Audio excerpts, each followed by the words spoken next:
ರಾಜ್ಯದಲ್ಲಿ ದಿನದಿಂದ ದಿನಕ್ಕೆ ಬಿಸಿಲಾರ್ಭಟ ಜಾಸ್ತಿ ಆಗ್ತಾ ಇದೆ.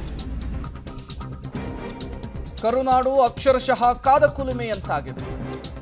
ಬಸವಳಿತಾ ಇದ್ದಾರೆ ಜನರು ಬಿಸಿಲಬ್ಬರಕ್ಕೆ. 2 ತಿಂಗಳು ಮೊದಲೇನೆ ಕಬಿನಿ ಬರಿದಾಗ್ತಾ ಇದೆ. ಬಿಸಿಲ ಝಳಕ್ಕೆ ಕಬಿನಿ ಜಲಾಶಯದ ಒಡಲು ಬರಿದಾಗ್ತಾ ಇದೆ.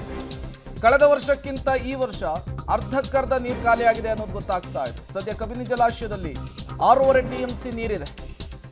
ಬೆಂಗಳೂರು, ಮೈಸೂರು, ಚಾಮರಾಜನಗರ ಭಾಗಕ್ಕೆ ಸಹಜವಾಗಿಯೇ ಆತಂಕ ಮನೆ ಮಾಡ್ತಾ ಇದೆ. ಯಾಕೆಂದರೆ ಇದೇ ಕಬಿನಿ ಜಲಾಶಯವನ್ನು ನಂಬಿಕೊಂಡು ರೈತರು ಬದುಕು ಕಟ್ಕೊಂಡಿದ್ದಾರೆ. ಜನರಿಗೂ ಕೂಡ ನೀರು ಸಪ್ಲೈ ಆಗ್ತಾ ಇದೆ. ಈಗ ಅದರ ಒಡಲು ಖಾಲಿ ಆಗ್ತಾ ಇದೆ. ಕಡೆ ಬಿಸಿಲಿನ ತಾಪಮಾನ ಹೆಚ್ಚಾಗ್ತಾ ಇದೆ. ಮತ್ತೊಂದು ಕಡೆಯಲ್ಲಿ ಕುಡಿಯುವ ನೀರಿನ ಸಮಸ್ಯೆ ಉದ್ಭವ ಆಗುವಂಥ ಲಕ್ಷಣಗಳು ಕಾಣ್ತಾ ಇದ್ದಾವೆ. ಯಾಕೆಂದರೆ ಇನ್ನು ಏಪ್ರಿಲ್ ಮುಗಿದಿಲ್ಲ, ಈಗಾಗಲೇ ಕಪಿಲೆಯ ಒಡಲು ಬರಿದಾಗ್ತಾ ಇದೆ. ತಾವೀಗ ಗಮನಿಸ್ತಾ ಇರುವಂಥ ದೃಶ್ಯಾವಳಿಗಳು ಇದು ಮೈಸೂರು ಜಿಲ್ಲೆಯ HD ಕೋಟೆ ತಾಲೂಕಿನಲ್ಲಿರುವಂತಹ ಕಬಿನಿ ಜಲಾಶಯದ ದೃಶ್ಯಾವಳಿಗಳು.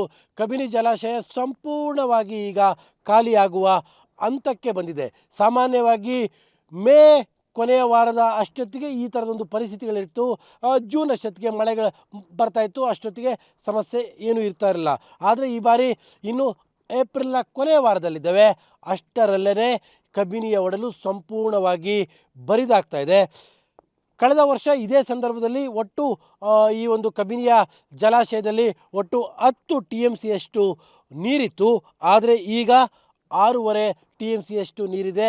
ಅದರಲ್ಲಿ ಡೆಡ್ ಸ್ಟೋರೇಜನ್ನು ತೆಗೆದ್ರೆ ನಮಗೆ ಹೆಚ್ಚು ಕಡಿಮೆ ಕೇವಲ 3.25 TMC ಅಷ್ಟೇ ನೀರು ಬಳಕೆಗೆ ಬರುವಂಥದ್ದು.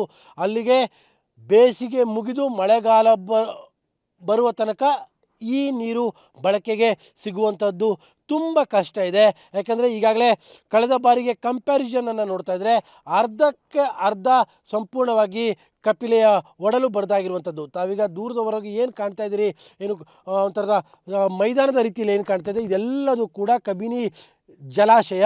ಈ ಜಲಾಶಯ ಇಷ್ಟರ ಮಟ್ಟಿಗೆ ಈಗ ಸಂಪೂರ್ಣವಾಗಿ ಬರಿದಾಗಿದೆ. ಇನ್ನೂ ಕೂಡ ಮಳೆಗಾಲ ಆರಂಭ ಆಗೋದಕ್ಕೆ ಇನ್ನೂ ಕೂಡ 1-1.5 ತಿಂಗಳಿದೆ. ಇಂತಹ ಸಂದರ್ಭದಲ್ಲೇ ಈ ಬಾರಿ ಬಹಳ ಬೇಗ ಕಬಿನಿಯ ಒಡಲು ಬರಿದಾಗ್ತಾ ಇರುವಂಥದ್ದು ನಿಜಕ್ಕೂ ಕೂಡ ಆತಂಕದ ವಾತಾವರಣವನ್ನು ಸೃಷ್ಟಿ ಮಾಡ್ತಾ ಇದೆ. ಯಾಕಂದರೆ ಕಬಿನಿ ಜಲಾಶಯದ ಮೇಲೇ ಬೆಂಗಳೂರು, ಮೈಸೂರು, ಚಾಮರಾಜನಗರ ಭಾಗದ ಕುಡಿಯುವ ನೀರಿನ ವ್ಯವಸ್ಥೆ ನಿಂತಿರುವಂಥದ್ದು. ಅದರ ಜೊತೆಗೆ ಕೃಷಿಯ ವಿಚಾರಕ್ಕೆ ಸದ್ಯಕ್ಕೆ ಬೇಡ, ಯಾಕಂದರೆ ಬೇಸಿಗೆಯ ಕಾಲ. ಸದ್ಯಕ್ಕೆ ಈಗ ಬೇಕಾಗಿರುವಂಥದ್ದು ಕುಡಿಯುವ ನೀರಿನ ವ್ಯವಸ್ಥೆ.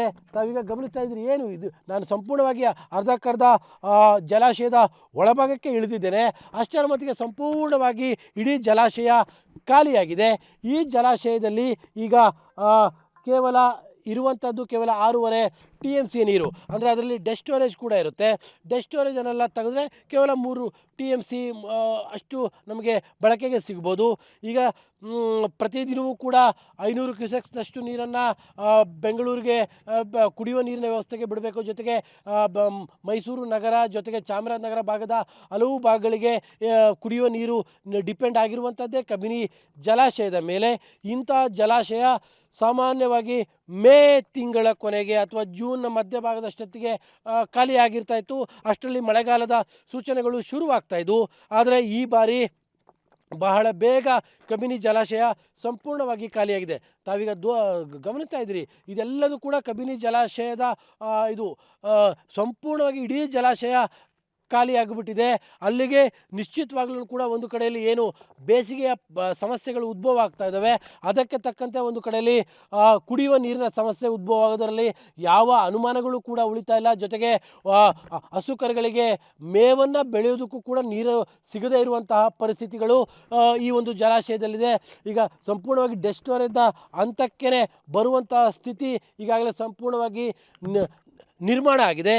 ಈಗ 1 ವಾರ 2 ವಾರಕ್ಕೇನು ಸಮಸ್ಯೆ ಇಲ್ಲದೆ ಇರ್ಬೋದು. ಆದರೆ ಮಳೆಗಾಲ ಇನ್ನೂ ಕೂಡ 1.5 ತಿಂಗಳ ಬಾಕಿ ಇದೆ. ಅಂದರೆ ಜೂನ್ ಮಧ್ಯಭಾಗಕ್ಕೆ ಅಥವಾ ಜೂನ್ ಎಂಡ್ ಅಷ್ಟೊತ್ತಿಗೆ ಮಳೆಗಾಲ ಬರ್ಬೋದು.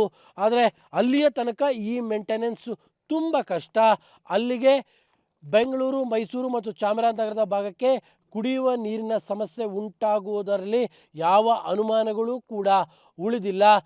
ಬೇಸಿಗೆಯ ಬಿಸಿಲಿನ ಸಮಸ್ಯೆಗಳು ಮತ್ತೊಂದು ಕಡೆ ಆದರೆ ಈಗ ನೀರಿನ ಸಮಸ್ಯೆ ತಾಂಡವ ಆಡೋದಕ್ಕೆ ಕ್ಷಣಗಣನೆ ಆರಂಭವಾಗ್ತಾ ಇದೆ. ಕ್ಯಾಮ್ರಾ ಪರ್ಸನ್ ಕಾರ್ತಿಕ್ ಜೊತೆ KP Nagaraj, public TV, Mysuru.